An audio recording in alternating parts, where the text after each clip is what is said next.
what this country is about. And this is what Americans are about. A little bit more of this and a little bit less of the partisanship and the ugliness, and this country would be a better place. Self-portrait of America, a wall of protective face masks unveiled by New York's governor, sent to him unsolicited from people across the country. Breaking news tonight about the drug remdesivir. How it can possibly help infected patients recover faster. Dr. Anthony Fauci in a crowded Oval Office today with President Trump, going over the results of a drug trial that he says is, quote, really opening the door. And I can guarantee you, as more people, more companies, more investigators get involved, it's going to get better and better.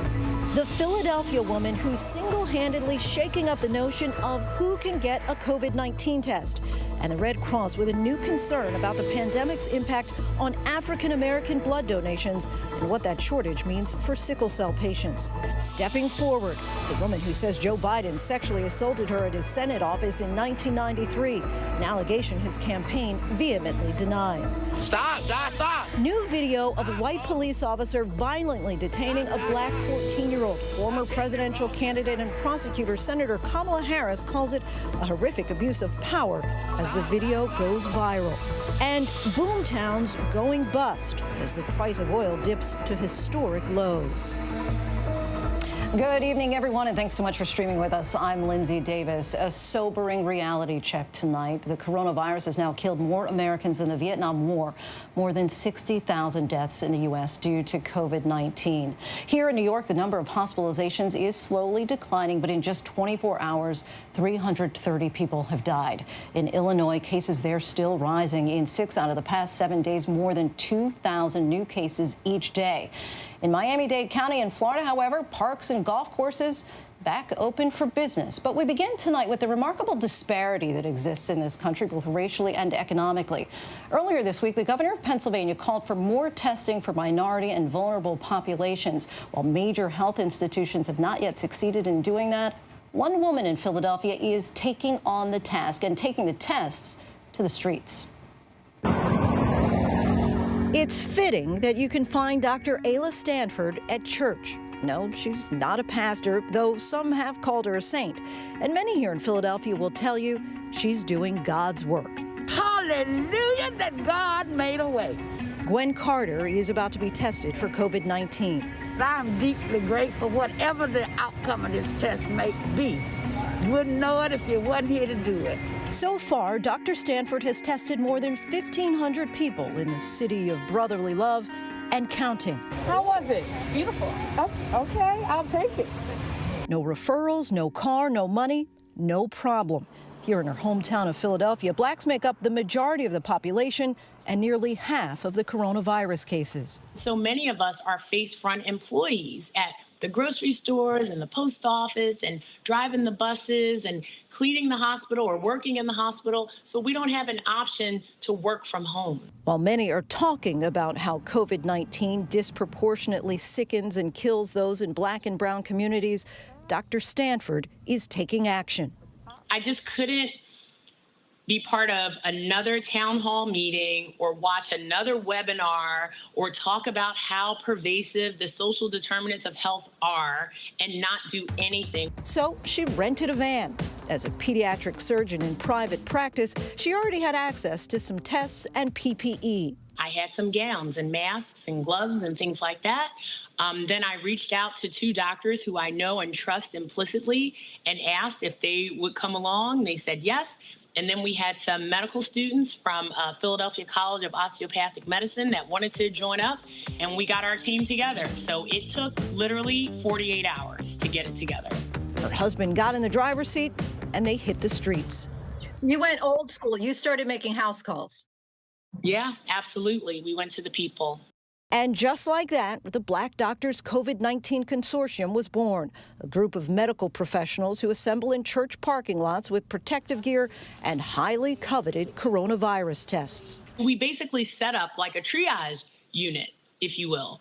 Every time we go, we pack up everything. It comes out of the van. We put everything up. We have a registration site and supplies table and accessioning to make sure all of our specimens are perfect. This is the scene everywhere they go. People are showing up, hundreds of cars waiting before you even open. Absolutely. They are. I mean, the need is great. It just confirms for us that we're exactly where we need to be testing these communities. This is day 4 of running the operation. We've got 200 people on the parking lot even before we open. People who otherwise may not have access to a test. It is the result of decades or even centuries of the way we are treating poor people and the way we are treating minorities. Philadelphia, the birthplace of America and home of the Liberty Bell. But for all of its fanfare, it's also the poorest big city in the country, and the racial and economic disparities are evident. What we found in Philadelphia is that there were areas where the number of tests that were being conducted per 1,000 people was about 5 or 4 times higher than in the poorer areas.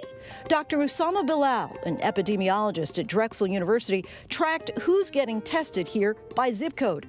He found residents in Philadelphia's wealthiest zip code, Center City, were 5 times more likely to get tested than those in North Philadelphia, home to some of the city's poorest zip codes. So while people in poorer zip codes are not getting tested as often, you found that they're testing positive more often when they do get tested. Is that right? Exactly. So the proportion of those tests that was positive is higher in those poorer zip codes. A trend, he says, is not unique to Philadelphia, but exists in data found from New York to Barcelona. The number of positives tends to be higher in poorer areas. I call it the epidemic that never ends. Like one day we will get out of coronavirus. I'm sure we will get out of it, we'll mitigate it, we'll do something, we'll get with the vaccine, etc. The epidemic that we really need to control long term is social inequality, and that has centuries of history. It has many different intersecting axes. So there is racism, there is classism, there is gender discrimination. There are many things going on there, and those things when they intersect, they really cause disease. And now the Red Cross is flagging a new concern. Prior to this pandemic, they say blood donations from African Americans were already low, accounting for just 4% of overall donations. But now the Red Cross tells ABC News they're facing a dire shortage of donations from black donors, which have dropped by 50%, now accounting for just 2% of all donations. It's not uncommon for children and adults with sickle cell disease to need monthly blood transfusions to prevent strokes and acute chest, which is a pneumonia-like illness. It is very important that they receive blood that is very like their own. Among those diagnosed with sickle cell disease, 98% are black. African American donors can be unique heroes to individuals with sickle cell disease because they have proteins on their red cell. They're very much like the proteins that sit on the red cells of my patients. So it's very important that they donate blood. At Children's Hospital of Philadelphia, one of the country's largest comprehensive sickle cell centers, they're donating thousands of masks and hand sanitizers to the families of young people with the disease. And because individuals with sickle cell disease have to come to the hospital at times to get blood transfusions or to get blood tests or for sick visits, we want to make sure that they can get to the hospital as safely as possible. So we put these care packages together with fabric face coverings for a parent and a child and hand sanitizer so that they could get to the hospital safely.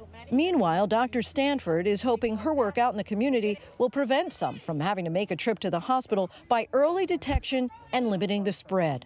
We are getting our results back already, and there are a lot of positives. Just last week, Dr. Stanford and her team tested more than 360 people here at this megachurch. We're here at Enon Tabernacle Church, a great need in the community for testing for COVID-19. It has been one of access, availability, and education. And we're trying to provide all three here today. It was like great adventure. There were so many cars. And we knew we only had 350 plus kits, so we had to turn people away. Enon is the largest church in Philadelphia with roughly 12,000 members, helmed by Pastor Alan Waller. Even before we hit the peak of the coronavirus, I know we're going to make it. For weeks now, Pastor Waller's been streaming from an empty sanctuary, and he says he hasn't had any symptoms of COVID-19. I'm just one of the people. In fact, his rationale for getting tested was simply to encourage members of this underserved community to also get tested. So I was just doing it not expecting to be positive, but expecting to just show people that it really doesn't hurt when it goes up your nose. And so the last thing I expected to get last week was a positive result. A result he wasn't expecting from a test he likely wouldn't have taken were it not for Dr. Ayla Stanford. I think I'm on assignment because I don't feel bad and I can speak up for people that may not feel good enough to speak up. We need testing. We need a lot of testing because had I not taken that test, I would have been one walking around, shedding, and potentially infecting someone who would have a worse experience with this same virus. Undeterred, he's still preaching, now from home. Sometimes God calls time out. Sometimes God will tell all of us, listen, it's time to sit down. We know that when America catches a cold, the Black community has pneumonia. And so we have to take extra steps to make sure that the message gets out. It's a twofold message. It's a challenge to the system to recognize that disparities that exist already. It's a challenge to our community to recognize that this is real, and we have to take responsibility for our own health. Taking responsibility for the health and well-being in this community is exactly what Dr. Stanford is doing. For my doctors and friends in other cities, you can do this. You can do this. And hopefully you have the support of your local and state government. But if you don't, you can do it. Why are you angry? I'm angry because maybe a week, I think a week is enough time for a government with doctors and nurses and epidemiologists and MPH people and folks with money could put something together like this. The most vulnerable are, in this sense, are elderly, but African Americans are also vulnerable. And I don't see the resources, I don't even see the action or the movement into getting people tested. Until then, it's Dr. Stanford to the rescue. With a quick tilt of their head and 5-second swab of the nose. Now I'm going to turn it 5 times. Relax and breathe. All further proof that superheroes really don't need capes. Perfect. This masked woman is saving lives just the same. I think it's the most marvelous, wonderful thing that God laid on your heart to do. Dr. Stanford, a blessing for so many. And a reminder from the Red Cross tonight that the need is great, and African Americans, as well as people of all races, are being urged to donate blood. And now to breaking developments in the battle to beat the virus. The antiviral drug remdesivir that's been showing life-saving promise in treating COVID-19 has been the subject of a trial. And today, Dr. Anthony Fauci called the results highly significant. And while the study still needs to be peer-reviewed, Fauci added that it proves that a drug can block the virus. Our Tom Yamas has the latest.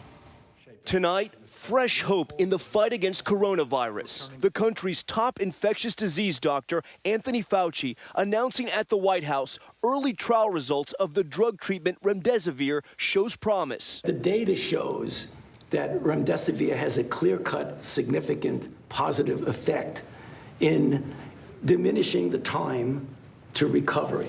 This is really quite important. It's highly significant. The drug, originally tested for Ebola, now showing in an NIH study it may be effective against COVID-19. What it is proven is that a drug can block this virus. Certainly it's a positive. It's a very positive event. The research now needs to be peer-reviewed. For weeks, we've heard from patients who have recovered from the virus after using remdesivir. COVID-19 put 55-year-old father Chris Kane in the hospital with a high fever. He was put on oxygen. That's when he was offered the drug. I was feeling pretty bad. So I said, sure, let's give it a shot. Can you remember the moment the medication kicked in? I woke up in the morning and I could breathe and it still hurt, but it had dropped off quite a bit. So yeah, it was literally 2 days later when all of a sudden I went, wow, I'm feeling better. Kane says in his case, he felt no side effects. The drug will now be offered to all patients. Whenever you have clear-cut evidence that a drug works, you have an ethical obligation to immediately let the people who are in the placebo group know so that they could have access. And all of the other trials that are taking place now have a new standard of care. And in the race towards a vaccine, pharma giant Pfizer announcing their vaccine could be tested as early as next week and available for emergency use in the fall. Effective vaccine and treatments could not come soon enough. The death toll topping 60,000, more American lives lost than in the Vietnam War. And the CDC now says the number of deaths in 7 states hard hit by the virus is 9,000 higher than earlier reported. It could be another year or more before we get really final hard estimates of what the burden looks like.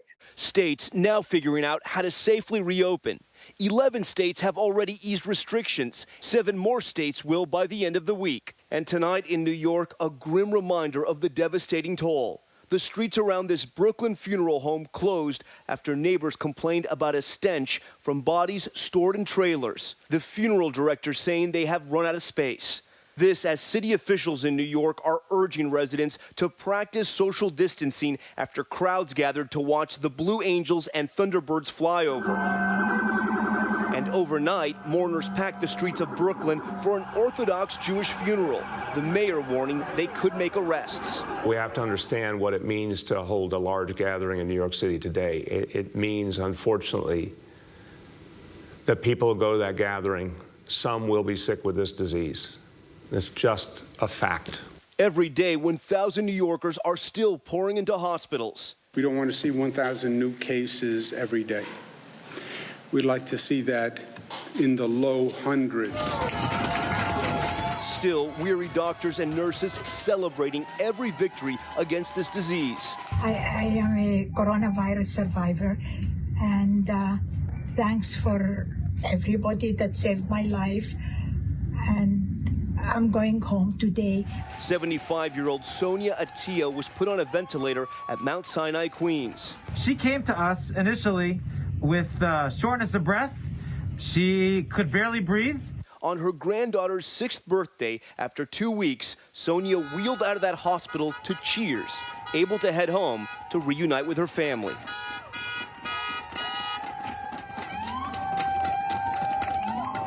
And Tom Llamas joins us now. Tom, certainly promising news today, but how will patients get access to the drug?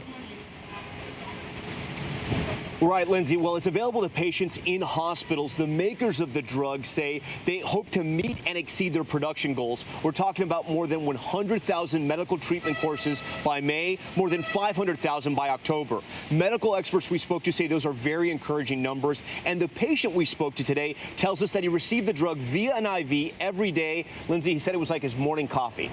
Hopeful news there. Tom Llamas for us. Thanks so much.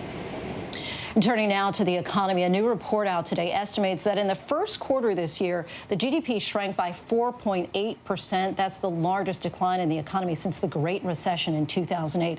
But the stock market continued its rise from March lows on the heels of that positive news on the drug remdesivir. The Dow up more than 500 points today. Let's bring in ABC News Chief Business and Economics correspondent Rebecca Jarvis to discuss this with us. Rebecca, let's start with that GDP number. The drop was expected, but this doesn't really reflect the full impact of COVID-19 on the economy. What should we expect going forward as far as how bad it'll get and as far as the economy getting growing again?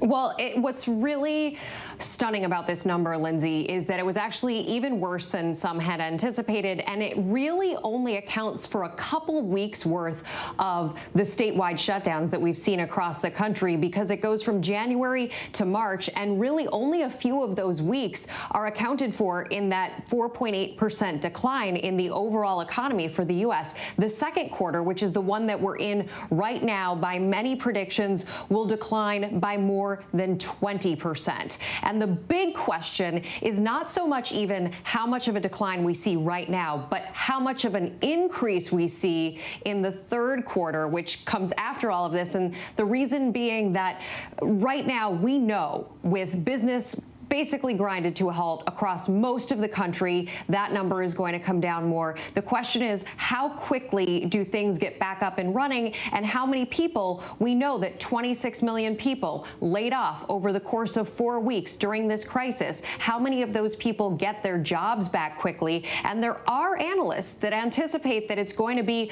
a quick response, that it will be a very quick and dramatic hiring back, but not everybody is on board with that. I think when you look at the stock market today, one of the things that's really reflected are those Gilead results on remdesivir, because of this idea that if there is some form of therapy that would lessen the symptoms of coronavirus, lessen the amount of time that people spend in hospitals, that would be a reason that we could have a little bit more confidence that the system can get back up and running faster.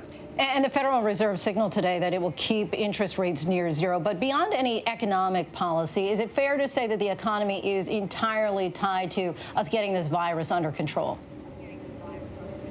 100%. And Fed Chair Powell even said that the virus is the #1 thing. Whether the economy bounces back quickly is 100% on that virus timeline. How quickly we can get testing, how quickly we can get therapies, how quickly there will be a vaccine. Second to that is how U.S. consumers respond to the fact that there is high unemployment right now, how businesses respond to the rehiring of those consumers. And then finally, we don't live in a vacuum, Lindsay. We live in a worldwide economy, and right now the entire worldwide economy is hurting from this virus, and that has an impact here on the U.S. as well. If the world is contracting, if the world economy is slowing down, all of the businesses here in the U.S. that do business around the globe also see their business slow down, and that ends up trickling down to the very employees who work for those companies here in the U.S. having less of a need to do their jobs, and ultimately that amounts to job loss here in the U.S. Right, one big trickle-down effect. Rebecca Jarvis, thank you as always for your insight. We appreciate it. And when we come back, why some districts are choosing to end what's left of the school year early and the impact it could have on students. Plus, while many other aspects of our lives have changed, one important ritual isn't going anywhere. How we're paying tribute to our fallen heroes during this pandemic. And a decision today that could change the face of college sports forever. ESPN's Jay Billis will tell us where we go from here. But first, our tweet of the day. Tom Hanks, who contracted coronavirus in Australia, now donating plasma to help others fighting the virus.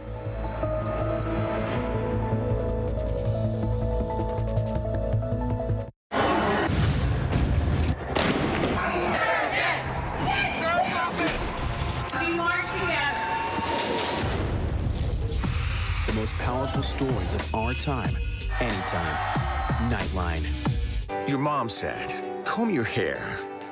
Your dad told you, smarten up.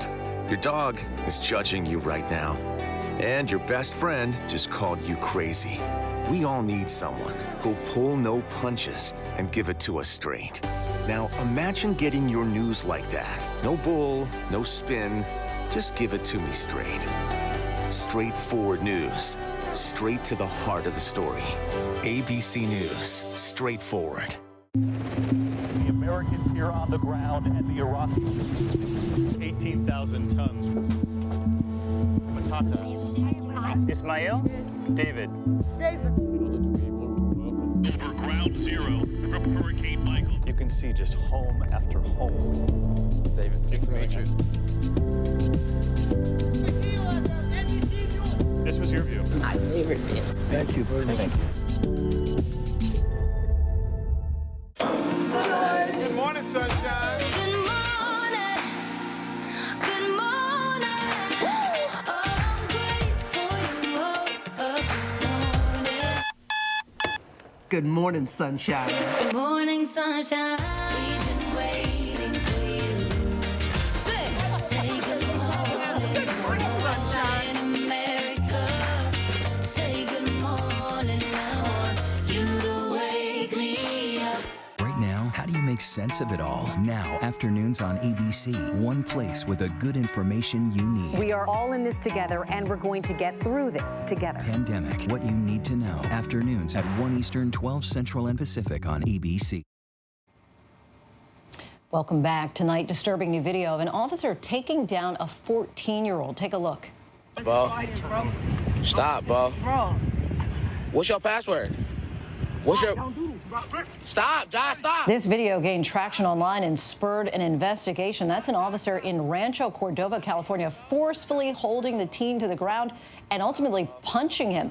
Officials say the officer had, quote, reasonable suspicion the young man was involved in criminal activity, and says when he was uncooperative, the officer tried to keep him in custody without handcuffs until backup arrived. California Senator Kamala Harris reposted the video and tweeted, "This is a horrific abuse of power. This officer must be held accountable." Turning now to another fallout from this pandemic that's unfolding in millions of homes nationwide. Teachers, students, and parents all trying to figure out remote learning on the fly. But for so many, it's just not working. And some districts and parents are saying enough, calling it quits on the school year early. Our Steve Osinsami has more. In parts of Georgia, some districts like Bibb County, an hour south of Atlanta, are ending their school year as early as Friday. Students from too many families often didn't have the right equipment or internet access to make it work. I think that it's a smart decision to end the school year early. And next month, they're pulling the plug on remote learning in D.C. too, ending what's left of the school year 3 weeks early. They're just getting the learning done and closing up shop. So it makes sense to me. In New York City, they're concerned about giving students failing grades after this unusual semester. So they're announcing a revised grading system. For many students, letter grades are out. From kindergarten through 5th grade, it's either meeting standards or needs improvement. New York high schoolers get a choice, the existing grading scale or pass-fail. We have to understand the moment, be flexible about the moment, but also hold those high expectations. In California, they're debating whether to start the school year early next year to make up for learning that's been lost. We are considering the prospect of an even earlier school year into the fall, as early as late July, early August. In a draft from the CDC shared by the Associated Press, we're learning what they suggest schools should look like when classes start back. Putting desks 6 feet apart, avoiding field trips and school assemblies, and having students eat lunch in their classrooms instead of the cafeteria. Our thanks to Steve Osinsami for that report. And that plan that you heard from the CDC, it's still a draft, so the suggestions could be revised. But clearly, we're talking about a new normal for so many of us. Up next, from boom to bust, how the historic drop in the price of oil led to disaster for one town in West Texas. Plus, new evidence suggests that coronavirus deaths and infections, they might be much higher than we think, why we could be undercounting an already staggering death toll. Stay with us. In times like these, the news-making events happen here. ABC News. President Trump meeting face-to-face with one of the world's most brutal dictators, Kim Jong-un. The president. You trust him? I do trust him, yeah. I think he trusts me, and I trust him. Ivanka Trump. I have to ask you about your emails. Your father had taken Hillary Clinton to task for this. There just is no equivalency. So the idea of lock her up doesn't apply to you? No. Comey. How strange is it for you to sit here and compare the president to a mob boss? Very strange. Michelle Obama. What do you wish you could tell your pre-White House self? Whew. Melania Trump. Do you think there's still people there that he can't trust? Yes. Still working now? Yes. Michael Cohen. So he's still lying? Yes. It's a big statement. And now, in a year with so much on the line, we're right there. Good evening tonight from Washington, a very busy news night. America's #1 news source, ABC News, straightforward. We all need someone who'll pull no punches and give it to us straight. No bull, no spin. Now imagine getting your news like that. Just give it to me straight. ABC News, straightforward. Can you tell us your full name for the record? Jeffrey Edward Epstein. Every girl that meets Jeffrey starts off with giving him a massage. He's like, I'll pay you $200 for every girl that you bring to me. Who else was underage? All of them. All of them? He told me the younger the better. How did he get so rich? How did he get away with it for so long? And what do the women who survived his crimes now have to say? Truth and Lies, Jeffrey Epstein. Listen free now on Apple Podcasts, Spotify, or wherever you get your podcasts. What's the most innovative daily news podcast out there to listen to every day? Well, the Edward R. Murrow Awards say it's Start Here, the daily news podcast from ABC News. Even the New York Times calls us a top news podcast worth listening to. Start Here, free on Apple Podcasts. Welcome back. While the death count from the coronavirus is already staggering, there's alarming evidence that we're actually undercounting the real number of COVID-19 deaths and infections, possibly by tens of thousands. We take a closer look by the numbers. In the U.S., more than 60,000 people have died from COVID-19 and more than 1 million have been infected, according to Johns Hopkins University. However, less than 2% of all Americans have been tested for the virus to date, according to White House figures. Experts say far more testing is needed to assess the full scope of the outbreak. The actual death count in New York and New Jersey may be as many as 3 times higher than the official tally. Researchers believe that many deaths attributed to other causes were actually COVID-19 related. For example, New York City added 3,700 new coronavirus deaths when it included suspected and not just lab-confirmed cases, as well as at-home deaths. And when we come back, Get Off My Runway, actor Harrison Ford's run-in with air traffic control. Plus, a major move by the NCAA. Could it change college sports as we know it? But first, here are some of the trending headlines on abcnews.com.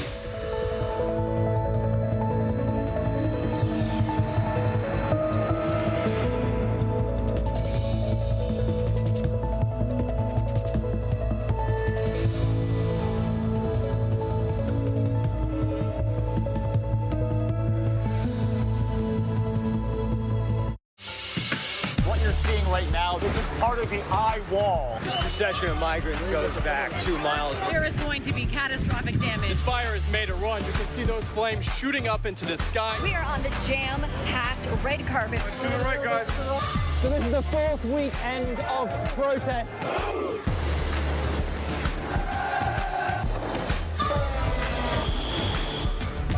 Watch ABC News on location for Facebook Watch. What's the most innovative daily news podcast out there to listen to every day? Well, the Edward R. Murrow Awards say it's Start Here, the daily news podcast from ABC News. Even the New York Times calls us a top news podcast worth listening to. So if you like getting behind the biggest news stories of the day, inside all the details, the backstory, and what will happen next, then listen to Start Here, the daily news podcast from ABC News. It's like no other news podcast out there. Even the critics agree. Listen free on Apple Podcasts. This is what being live is all about. This is ABC News Live, the 24/7 streaming news source from ABC News. Breaking news, live events, streaming nonstop.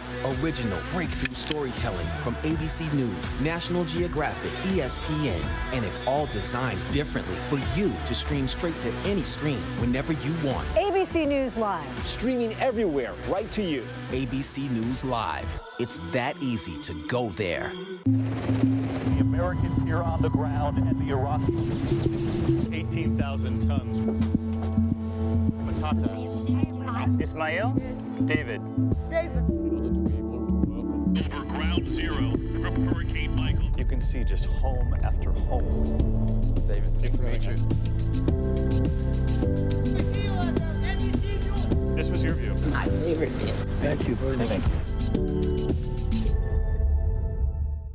Another week in America, a country facing a new test now. The Wuhan airport, almost no one here. The last flight out of Rome. This is the nursing home just outside Seattle. Dozens of people were just rushed off this cruise ship. This is ground zero. It is shut down. Another ambulance just pulled out. Now they're headed to the hospital. Time is of the essence. You can see the ship behind me. This is the first time tests have been done here. Morning, afternoon, evening, late night, 24/7.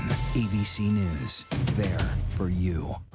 Thank you to the doctors, nurses, healthcare professionals, and first responders. Thank you to everyone keeping our supermarkets, pharmacies, gas stations running. Thank you to all the essential workers for all that you do. Thank you. We thank you. We thank you. We thank you. Thank you. Thank you. For all you do. And with every challenge, question, concern, we'll be here for you every day. Every day. Every day. Because we will get through this together.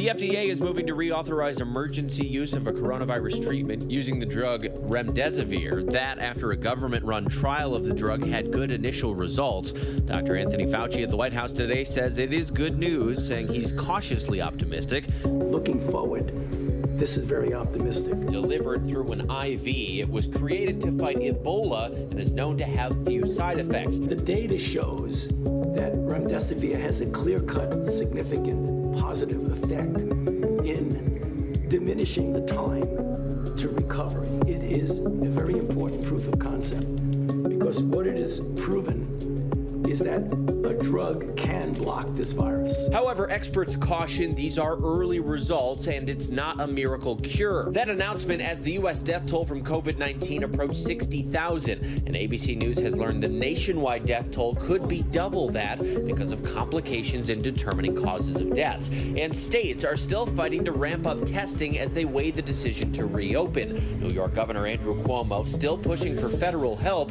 criticizing Senate Majority Leader Mitch McConnell for saying states should file for bankruptcy instead of getting a blue state bailout. No blue state bailout. What is he trying to say? The states that have coronavirus are Democratic states. And he's a Republican, so he doesn't want to help the Democratic states.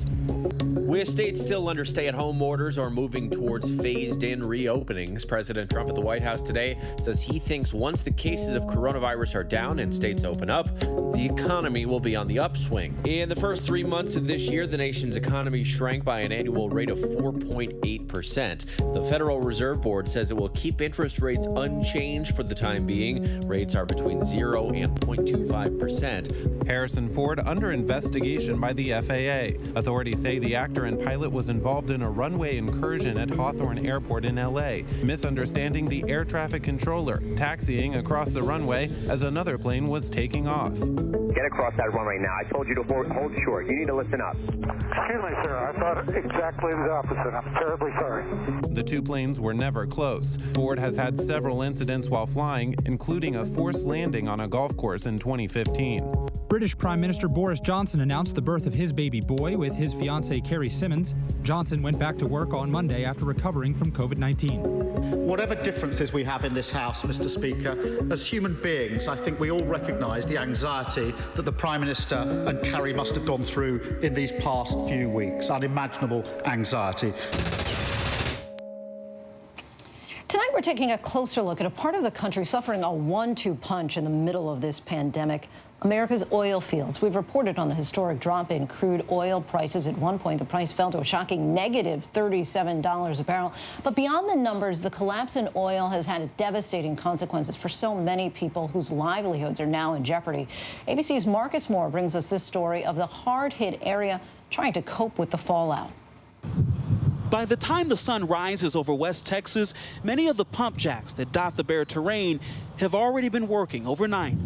And what they bring from deep below the surface has made dreams possible. It's made lots of dreams come true. Certainly made mine come true. But today, for so many, their dreams are on hold. Nobody that I knew saw this coming. The price of oil right now, I mean, it's killing us. It's absolutely killing us. How long can you forecast I can hang on? And, I mean, that's the unknown. Tonight, the story of a perfect storm, an unprecedented collapse in the price of oil mixed with a pandemic that's claimed lives and gutted the global demand for crude, putting livelihoods in jeopardy amidst an uncertain future. Now you're looking at millions of dollars worth of equipment just sitting here. You get millions and millions of dollars worth of paperweights. Obviously not making any money if it's sitting here. Jesse Lane is the chief operator of Nimble Crane in Pecos, Texas, one of the many service companies that support the oil and gas industry. However, their work has dropped off dramatically. Planes aren't flying, cruise ships aren't sailing, buses aren't moving. Lane says there were signs of trouble long before the pandemic hit. An international price war driving the global supply of oil up and prices down. The situation only worsened by the sudden fall in demand. Lane says a simple drive makes it all clear. Just a couple of months ago, there was near gridlock from trucks heading to drilling sites passing through this four-way stop in Orla, Texas. This is Orla, Texas today. That same intersection virtually empty. It is perhaps the most vivid illustration of how this economic slowdown has impacted this community and so many others across West Texas. When you look at it sitting here and you get knocked back 2 years, it's depressing. Just like a switch, it all changed. He's had to lay off dozens of workers. To have to tell someone, one of your employees, that they're no longer working, I know that must be the hardest thing you've ever had to do.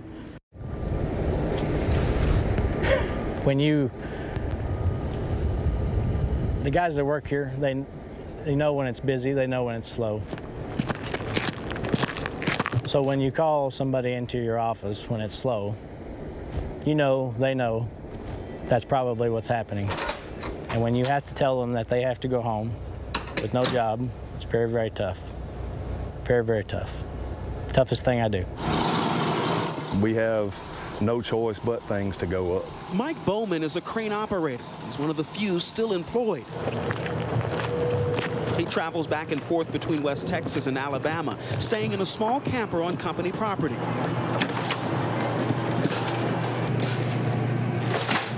Today, he's packing to head back home, knowing full well the possibility he might not get called back if things get worse. At any point, the owners could show up and say, hey, look, we just can't afford to do this anymore. And I understand that. I mean, you're trying to run a business, you're trying to make money, you're not trying to lose money. You've got, a $100,000 investment in each one of these things parked. That is an eventuality Bob Stewart vows to avoid, his welding company in Andrews, Texas. My granddad started this business 77 years ago. He and his wife Denise bought the company from his grandfather in 1997. They've weathered ups and downs before, but this one is admittedly different. The stunning fall in April, the price of a barrel of oil dipped to negative $37. When I saw it go negative, I told Denise that night, I said, we're not going to have a job tomorrow, not one. Albeit slightly, prices have edged back up. I never thought I'd be happy to see $2 oil. But Stewart grapples with the pressing questions about how he will ensure his business survives, how to keep workers here employed well into the future. That's the frightening part for me, Marcus, the guy that has to make these decisions for 110 people that are employed here. And that, if I make bad decisions, try to guide us forward, and we fail, we all fail. Here, they've all agreed to take pay cuts to keep the company afloat until things turn around. How many households are you picking up for? Some oil and gas workers who just months ago sat in traffic to reach the oil fields are now in line at food giveaways like this one in Odessa. When the oil prices dropping and coronavirus, it had just been one or the other, it wouldn't be so bad, but with both of them hitting, it's destroyed. Stacy Collins told us he hasn't worked in over a month. Yeah, it's terrible. I was gonna say, what has that been like, man? Dying. Like so many across the country, the food bank here expects the lines to potentially get even longer. It's everything. It runs from somebody who makes $20 an hour to somebody who makes $200,000 a year, doesn't have a job. And that is huge. And until the glut, until oil gets better, we're not going to be any better. We will continue to struggle. There is a burning question here. When will it improve? And what will the industry look like afterwards? Stewart, who's been around this industry for decades, doesn't know, nor does anyone else we met here in West Texas. How long is this going to last? It's the $100,000 question, isn't it? Hi! Good to see you! But in the face of real pain and uncertainty, there is hope in a new day as the sun sets once again on these fields in West Texas. I don't know what it looks like. I'm sure we're all going to have some scars and some scrapes and some nicks and bruises, maybe 10 pounds lighter, but we're going to come out and we'll figure it out. Yeah, we'll have some scars and bruises, no doubt, but we will come out. Marcus joins us now. Marcus, towns like this are really hurting because they're so dependent on the oil industry. But even if things do start to reopen, the demand is unlikely to be there because so many people are out of work, right? Yeah, that's right, Lindsay. You know, oil and gas, it's the lifeblood of the economy here in West Texas. And then the feeling from people here is that even when the stores and the shops and restaurants and movie theaters open back up, there are still a lot of people who won't be able to go to those places because they don't have jobs. And that's one of the things that makes this current situation unique, because in downturns in the past, obviously the oil industry has been through the ups and downs over the decades, but in the past, the workers could perhaps simply go to another state like North Dakota or Alaska to do the same work. But right now, there simply are no jobs, so they can't go anywhere. And that is what is making this so difficult. And Jesse Lane, the gentleman who we met, who operates the crane company in Pecos, Texas, you know, he said that as people across the country are celebrating the lower gas prices, he hopes they remember that there are families that are struggling because of those low gas prices, and they are all hoping that they will have some relief soon. Marcus, our thanks so much to you and the entire team for putting that piece together for us. Still ahead on ABC News Live, honoring our... And to continue this conversation about oil, I want to bring in Austin Goolsbee, former chairman of the Council of Economic Advisors and also an ABC News contributor. Austin, we just mentioned the historic drop in oil prices. How does that drop impact the average American and the broader economy? Well, if you work at anything related to the oil business, it's going to be a tough period, as you might imagine. And if you work in any industry where they use oil, especially if you're in the oil storage business, it's going to be great. For the average American, I'd say you're still in this period of waiting. Why isn't the price of gas lower given how cheap the oil is per gallon? Eventually, probably gas prices are going to be historically low, but then you got nowhere to go. You know, you're still kind of locked in your houses. And let's focus on those gas prices for a moment. Once we do get those lower prices, that may help the average person a little bit, but is that good for the overall economy? Yeah, it's positive for some parts of the economy, and it's negative for other parts.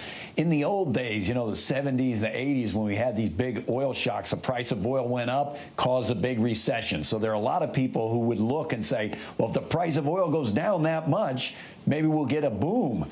But unfortunately, one of the main reasons the price of oil is down so much is it's just reflecting the fact that our economy is really in free fall. So I don't think that this is going to be a great sign. If you were going to be taking a trip somewhere in your car, it's going to be a bit cheaper, but the overall impact for everyday people is not going to be that big, especially since we weren't driving that much right now. And despite these big losses, oil prices have rebounded in recent days. What does that tell us about where the economy is headed?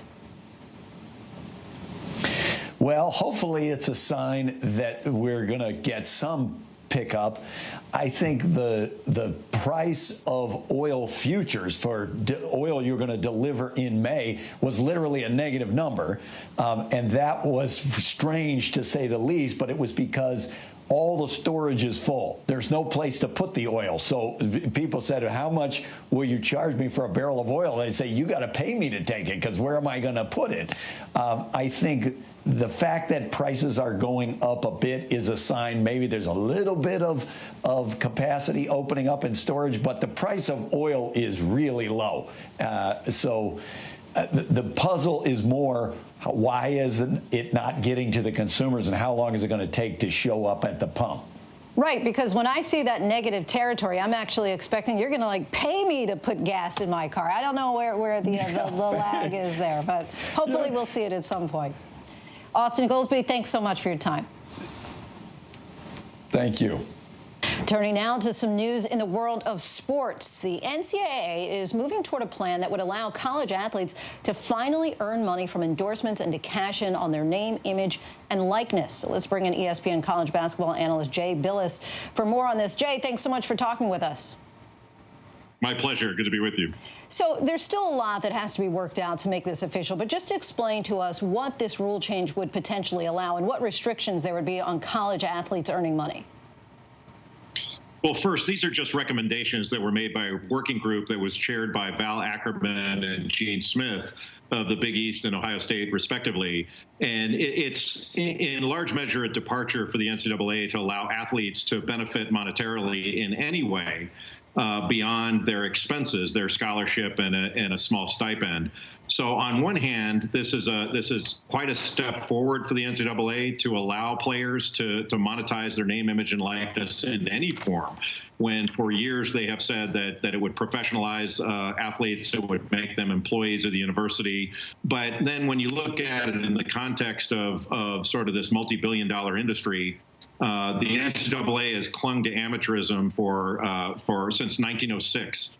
And in fact has said in court under oath that this would never happen, that it compromises the integrity of college athletics. I certainly differ with that, and it's quite an about face. But still, now that athletes may be allowed to do endorsements, there's still going to be significant restrictions that would say they can't use university marks. They would have to have regulation to make sure that the quote-unquote overzealous booster doesn't give too much money for a commercial, things like that. So it's certainly not a free market system. So you go from saying this is never going to happen to my watch to all of a sudden they're willing to do it. Why would the NCAA do this now? Well, they're being dragged into it. The NCAA has lost a number of different court cases where they've basically been ruled in different courts to be a violator of federal antitrust law. The remedies haven't caught up to where some think they should be, including myself. What do you say, though, to the notion that these are amateurs? These players are amateurs, as the NCAA has long argued. And is it really fair to say also that this only impacts the top-tier elite athletes who are looking to go pro? Well, first, it doesn't impact just the top athletes. It impacts those that have market value. So you could have some that aren't necessarily going to be future pros that have value in the marketplace with their social media followings, or they're popular for a variety of different reasons. So this goes far beyond just those that are going to be pros in the future. As to the amateurism piece, amateurism, in my view, and I think in the view of most people, has always been a sham. It started in the Victorian age, where the moneyed elites simply didn't want to compete against the common man. That's all it was. And that's been carried forward, and it's been used as an excuse in a game in sort of college sports, which have been commercialized to the tune of billions.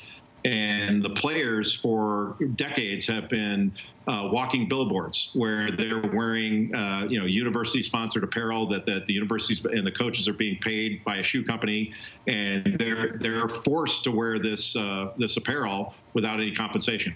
So look, this is a step forward. It's not far enough, but it's certainly better than what we've been experiencing since 1906. And lastly, let's just look at this big picture. How will this change the landscape of big-time college sports? And looking specifically at you, for example, how would this have impacted you if you had had this option back when you were playing basketball at Duke? It would have allowed me to make money while I was in school and to realize my market value. You know, I was one of the players that, as soon as my season was over, my senior year, I signed a contract for a budding cellular company to do a commercial along with another player that I played with. And my value it didn't just start the day after I finished playing. I had value throughout the 4 years. And whether it's Missy Franklin at Cal as a swimmer, or Mia Hamm as a soccer player at the University of North Carolina, or Sabrina Ionescu at Oregon, there are tons of players that have tremendous market value while they're in college, and they should be allowed to realize it, because the NCAA and all the member institutions are realizing upon those athletes' value to their bottom line. And a lot of people have gotten very wealthy off of the athletes. And there's no reason why the athletes shouldn't be allowed to share in that, when literally every other student that they're going to school with is allowed to monetize their name, image, and likeness, and they're allowed to earn or accept whatever they can in the marketplace, and it doesn't affect their status as students. Jay Bilas, thanks so much for breaking it all down for us. We appreciate it. Thank you. Still ahead on ABC News Live, honoring our heroes even amid the pandemic. The elite guards holding up this American tradition, and a special celebration for one World War II veteran, a birthday he will not soon forget. Right now, how do you make sense of it all. Now, afternoons on ABC, one place with the good information you need. We are all in this together, and we're going to get through this together. Pandemic, what you need to know. Afternoons at 1 Eastern, 12 Central and Pacific on ABC. Friday nights, 9/8 Central. True crime, cinematic, real-life drama, stunning, the unthinkable. Follow the clues. The Hunt. True crime. 2020. Friday nights, 9/8 Central on ABC. The world may feel out of your control, but your happiness doesn't have to be. Learn the secrets to happiness. Listen to the 10% Happier podcast, free on Apple Podcasts. ABC News honored winner of 4 Edward R. Murrow Awards, including the most prestigious honor, Overall Excellence in Television. ABC News, America's #1 news choice. This is what being live is all about. This is ABC News Live, the 24/7 streaming news source from ABC News. Breaking news, live events, streaming nonstop. Original breakthrough storytelling from ABC News, National Geographic, ESPN, and it's all designed differently for you to stream straight to any screen whenever you want. ABC News Live. Streaming everywhere, right to you. ABC News Live. It's that easy to go there. Good morning, sunshine. Good morning. Good morning. Oh, I'm grateful you woke up this morning. Good morning, sunshine. Good morning, sunshine. We've been waiting for you. Say good morning. Good morning, sunshine. America. Say good morning. I want you to wake me up. ABC News, America's #1 news source. Straightforward news, straight to the heart of the story. ABC News, straightforward. We know coronavirus has affected many of you. America has changed for now. There's no question. George, we are thinking of you, Allie, and the kids. How are you feeling? I feel fine, Robert. She wanted to share this message. You know I'm feverish if I'm on television with no makeup on. Allie is now on the Roberts family prayer chain. So grateful that we get to do this from home. You do know you're sideways, right? People are finding a way to come together. We're going to get through this together. Right here with you on Good Morning America. So much of American life has been upended by this pandemic, but tonight one cherished national tradition remains unchanged. Devin Dwyer has that story. At Arlington National Cemetery, the crowds are gone, but they're still standing watch. Present. Oh. Sentinels at the tomb of the unknown soldier, keeping their age-old ritual around the clock. The changing of the guard now with added social distance, but no less commitment to those who died unknown. For 83 years, 30,000 consecutive days, it's a streak coronavirus won't break. For us, it doesn't matter if it's a hurricane or in this case, if it's a pandemic. We are always here. We are always guarding. Army Captain Harold Earls commands the guard. The unknowns deserve that. Our country deserves that. This place represents the very best of this country. Quite frankly, at a time in which we need reminding of what our very best looks like. When so much else in American life has changed, the watch at Arlington stays the same. 21 steps down the mat, a 21-second pause. 21, a symbol of the highest military honor to those who served and sacrificed. Do you see a parallel in that honor right now to some of those who are out there battling this virus? Yeah, so standing here now, I can look out and we see row upon row of headstones, of white headstone markers. Each one of those are heroes. I think equally during this time, there's also heroes that are on the front lines and they're first responders. I think the beautiful thing with this country and in this moment is that during great times of struggle in this country, we've always came together. We've always came out stronger.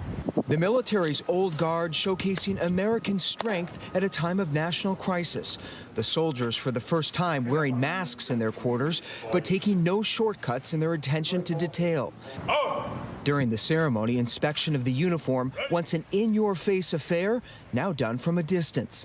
The guard's polished rifle, usually handed over for a closer look, now examined from afar. It's the first national pandemic at the tomb, but the men and women who guard it are no strangers to difficult conditions. They stand watch in torrential downpours, blizzards, heat waves, and ice storms. On September 11, 2001, they held post even as the Pentagon came under attack. Why is it so important that you stand guard when no one's even here to see you? The Tomb of the Unknown Soldier represents all unknowns who died, because unknowns, they gave up everything in sacrifice for this country. They died without us even knowing their name. They died without their families even being able to say thank you. A grateful nation still saying thank you every day at the tomb and grave sites across Arlington. And now, from billboards, balconies, and overpasses to heroes of a different kind. When we see at 7 p.m., when that shift comes on at night, and you see people hanging out their windows in New York, banging on the pots and pans, that's what makes this country so great. That's what makes us American. Guarding the tomb of the unknown soldier and a love for country and one another. For ABC News Live, I'm Devin Dwyer in Washington. Our thanks to Devin. Before we go tonight, our image of the day. Take a look. This is Walter Reed, a World War II veteran from Long Island who just beat COVID-19 in time to turn 100.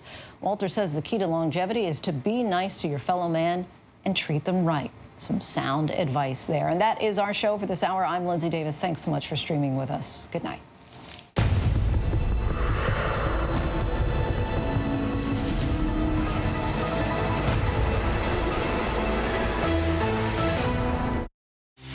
What you need to know right now, the death toll from confirmed cases of COVID-19 across the country now surpasses lives lost in nearly 2 decades of the Vietnam War.